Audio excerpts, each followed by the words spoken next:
Good morning mga kabisote. Halika, samahan nyo akong mulit maglalamas na naman tayo ng mga sangkap para sa ating simpleng pananghalian. Let's go!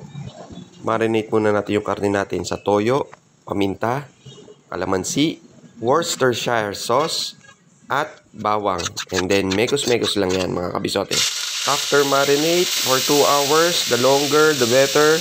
Pan fry naman natin siya mga kabisote. By batches. Next step, magigisa na tayo dito ng ating bawang. Sunod na rin natin ang ating sibuyas, bell pepper, tomato paste, at pickles. Igisa nating mabuti ang tomato paste para hindi siya umasim. At ituloy lang ang pagmekos-mekos.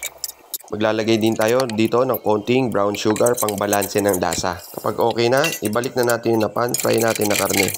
Soft bone part ng baka ang gamit natin dito mga kabisote. Pakuluan at palambutin natin for 1 hour.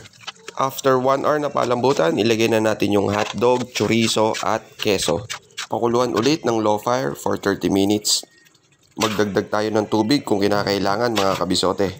Hanggang makuha natin yung gusto nating lambot sa ating karne. Finishing touch, maglagay tayo dito ng Worcestershire sauce.